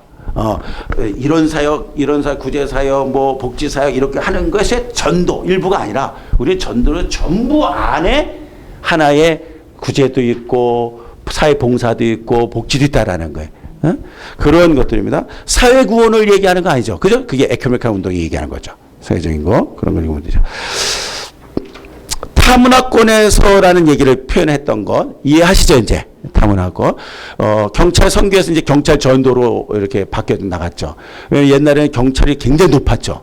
그리고 경찰서 들어가기가 너무 두려웠고 막 그랬죠. 근데 지금은 그냥 동네 안에서 경찰서 파출소란 말도 다 없어졌죠. 그죠? 민중의 지팡이 뭐 이런 막 그러니까 이제 경찰문에 아무나 들어갈 수 있어요. 그러니까 경찰 전도라는 말로 바뀌게 되는 이런 용어를 통해서 우리가 이게 어떤 성향이 때문에 그렇구나라는 게 이해하라는 거예요. 이해하시겠죠? 그래서 학문은 용어 정리하는 게 학문입니다. 여러분들 그 학교에 와서 배우는 게 용어 정리하는 거예요. 용어 정리. 의사들이 뭐 어려운 게 뭐가 있어요? 하나도 없죠. 여러분들 배우고 경험하면 다죠. 근데 이제 뭐가 어렵냐면 그 용어를 외우고 용어를 이해하고 하는 게 어려운 거죠. 그죠? 판사, 변호사 이런 사람들도 다 그런 거죠. 어려운 게 뭐예요? 누구든지 얘기 들어보고 이 사람 몇 년 때리는 건 쉽죠. 근데 그게 법조항을 다 외우고 그에 대한 용어를 알고 이 사람이 무슨 죄 이거를 분별하는 게 거기에 따르는 공부와 노력이 필요하다는 거죠. 그죠? 선교, 신학도 마찬가지입니다. 신학도 용어가 어려운 거죠. 자, 28페이지 선교사역의 원칙 오늘 여기까지만 해보겠는데 선교사역의 원칙은 여덟 가지인데 첫째 뭐냐면 선교사역은 마땅히 복음주의적이어야 된다는 거. 그죠? 설명은 충분히 했으니까요. 두 번째 선교사역은 마땅히 복음 전도자적이어야 된다. 선교사든 목사든요, 여러분 전도의 현장이 있어야 돼요. 전도를 해야지 됩니다. 그런 과정을 통해서 목회자가 또 돼야 됩니다. 지금 사역 속에서. 그래서 충분히 읽어보면 되겠죠. 세 번째는 선교사들은 현진 교회 목사가 돼서는 안 된다. 이거 중요합니다. 선교사는 복음을 전하고 하나님의 교회를 세우고 그 다음에 세운 주의 종들을 가르치라는 사역이에요. 그지 거기서 그 원주민들의 목사가 되면 안 돼. 그러면 뭐가 되는 거죠? 발이 묶이게 되잖아요. 아니야, 계속 여기가 장이 좋으면 진짜 떠나기 싫은 거야. 정말 좋아지면 그게 아니. 선교사는 계속 어려. 그래서 제가 늘 얘기하지만 선교사는 언제까지 도와줘야 됩니까? 죽을 때까지 도와주세요. 이해가 되시죠? 그러니까 선교사는 후원과 도움을 해서만 사역을 하는 자들이에요. 그러니까 있는 선교사가 근데 물론 이제 여러 가지 일들도 생기지만 항상 그렇게 비범한 얘기들은 여러분 빼고 그냥 정상적으로 끝까지 도와줘야 된다. 선교사는 늘 어려움을 자처하고 현장 속에 또 가야 되고 또 가서 세워야 되고 그러다 보니까 교회도 세워줘야 되고 또 세야 되고 물질이 필요하죠. 그 현장 속에서 계속 건강하게 살아나서 복음사역 할 수 있게. 교회를 하게 되면은 대접을 받게 되잖아요. 사례비를 받게 되고 원주민들에게 이렇게 잘하는 사람 얼마나 많아요, 막. 그러면 그냥 목회자가 되는 거잖아요. 그래서 꼭 기억을 하고, 해외에 나가 있는 우리 선교사가 교포 선교사로 이렇게 구별을 줬어요. 명칭을 바꿨어요. 왜냐하면 해외에 나가 있는 선교사 중에 선진국 중심으로 가 있는 선교사는 대부분 다 우리 한국인 그 주재원들이라든지 1.2세라든지 1.5세라든지 이런 친구들, 2세들, 이런 친구들을 목회를 하죠. 원주민하고는 상관이 없는 거예요. 복음의 종주국을 갔는데 우리 말을 들을까요? 안 듣죠. 너무 힘들죠. 그러니까 그들도 선교사 말이 거북스럽죠. 그래서 우리는 그 명칭을 교포 선교사라고 맡기게 되고, 대다수 선교사들이 여기에 많이 맡겨 있어요. 우리가 말하는 이 선교사는 이방인, 타국, 타문화에 대해서 복음을 전도하는 자들, 그런 자들을 이렇게 말하고 있습니다. 선교사의 가장, 네 번째 사역의 원칙, 선교사의 가장 주된 사역은 현재 원주민 그리스도인들을 훈련시키는 것이어야 된다. 가장 훌륭한 거예요. 마태복음 28장 여러분 18절 20절에 그죠? 가서 모든 족속 제자를 삼아, 모든 족속으로 제자를 삼아 아버지와 내 성령을 세례해주고 내가 너에게 분부한 모든 것을 가르쳐 지키게 하라. 볼지어다 세상 끝날까지 내가 너희와 항상 함께 있을 것이다. 주님의 함께하는 자는 복음을 전하는 자였어요. 그리스도의 이름을 받아들이는 자에게 함께하는. 다섯 번째, 현진 목사들과 교회는 외국의 선교 자금을 지원받지 않도록 한다. 선교사는 지원을 받아도 되지만 현지인 목사가 손을 벌리게 되고 현지인 목사가 직접 연결을 하려고 하면 안 돼요. 저는 뭐 시간 때문에 모르지만 많은 경험을 하죠. 가면 현장에 가면 저는 선교비를 우리 선교 지난번에도 대학생들 20명 데리고 갔다 왔잖아요. 지금 3차 우리 여기 선교 신학원 대학생들 2번이나 이제 데려갔는데 제가 가면 반드시 학생들이 있는 데서 도착하자마자 선교를 먼저 줘요. 그리고 우리 학생들이 전달을 하게 하고, 그 다음에 기도를 한 번도 제가 해준 적이 없어요. 기도를 받아요.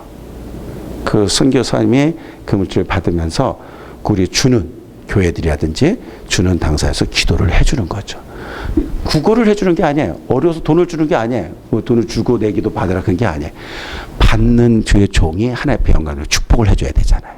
그래서 중국에 가서도 저는 제일 먼저 중국 공안당국에 들키지 않기 위해서 그 얼마나 막 그 돈 이게 예민하거든요. 그래서 내가 막 찜질방 가서 사우나 갔더니 그 안에서 빨리 기도하라 그러고 막 거기서 그냥 그런 거예요. 그러니까 그 중심을 갖고 하는 거예요. 그러면 선교사가 편하게 자기 사역을 보고해주고 잘하는 거예요. 그런데 그게 잘 안 이루어지면 대다수 언제면 올 때 주거든요. 끝날 때. 그러면 이제 잘했나 보나. 못하면은 덜 주고 잘하면은 덜 주고. 자꾸 이렇게 돼. 무슨 얘기인지 이해가 되겠습니까? 인간인지라 사람인지라 자꾸 시험에 들어요. 그래서 어떻게 하다가 중간에 실수해서 안 돼서 그 기분 나빠가지고 안 주고 들어요. 며칠 동안에 그것 때문에 돈 다 안 내야 쓰고 그랬는데. 그런 어려움을 당하는 게 너무 많아요. 그래서 저는 선교사들한테 이렇게 가르쳐요. 말해. 그리고 누가 오든 뭐 하든 그런 것을 생각하지 말고 하라. 잘하는 선교사들이 참 많습니다.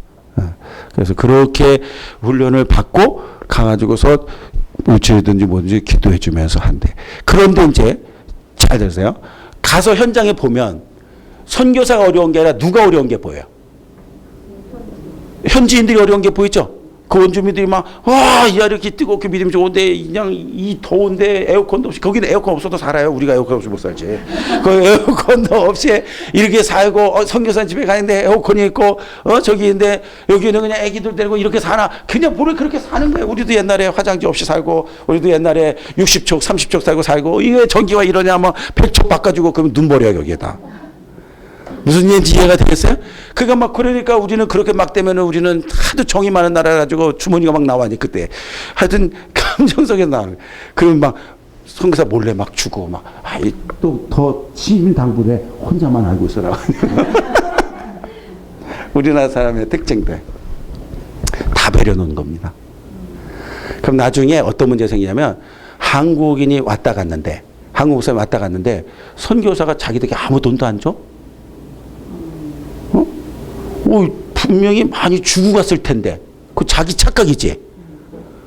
무조건 항공모사 맞다고 해서 선교사가 많이 주고 가지 않거든요. 근데 그렇게 생각하니까 뭐가 따지니까 선교 현장이 깨지겠죠. 불신이. 그러니까 요 현지인들이 그런 선교사들만 또 쫓아다녀요. 이런 문제들이 많이.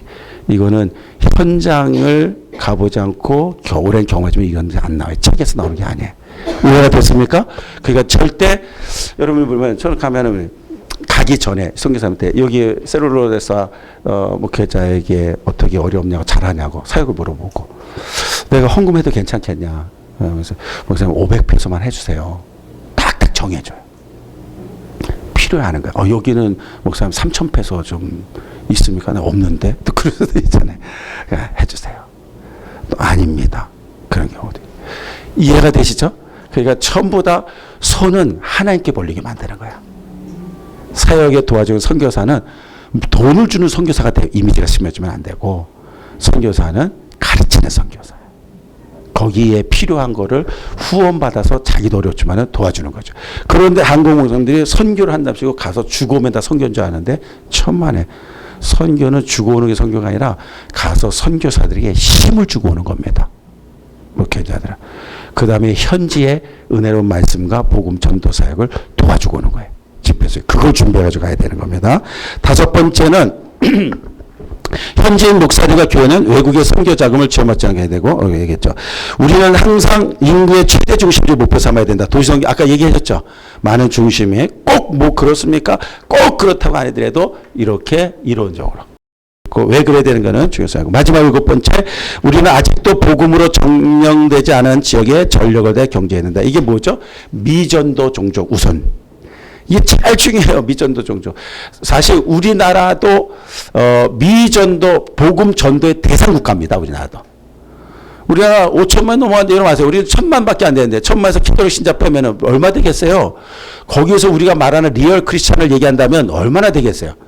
우리나라 안민자가 더 많은 나라예요. 절대 착각하면 안 돼요. 우리나라가. 그래서 항상 선교는 불신자 중심으로 미전도, 전도되지 않은 나라가 우선순위가 되게끔 하고 해나가도록 해야지 됩니다. 필리핀, 전도 되게 많아요. 그 사람들이 왜 거기까지 가서 기독교 국가인데 그러냐. 아니야. 캐톨릭 국가인데 그 몇 프로의 기독교밖에 없는 거예요. 그런데 기독교 문화가 많은 것처럼 또 보여주게 되죠. 복음 전도해야 되는데 이상한 캐톨릭화되어 있는 기독교의 특수한 종교가 있어요. 이 아프리카의 정령신학처럼 그러한 정령신학에 묻어있는 거. 우리나라도 기독교가 우리나라의 토속신앙과 유교신앙과 이런 거와 배합이 돼가지고 희한한 걸 막 만들어냈죠. 제사임의 추도예배 막 이런 거 만들어냈죠. 그런 것들이 있는 거예요. 그러니까 그런 것들이 어디까지 우리가 복음하고 받아들이고 끊어야 될 건가 이런 생각들을 우리가 하는 것이 선교의 하나의 전략이에요. 여러분들 발표할 때 모슬렘이든 무슨 불교든 이렇게 했을 때 그들은 이런 신앙 때문에 이게 제일 많이 부딪힌다. 기독교. 그러니까 이거에 대해서 어떻게 이렇게 대처하는 게 좋다. 이런 걸 좀 캐치하는 게 발표하는 데 또 묘가 되겠죠. 그죠? 오늘 여기까지 하겠습니다.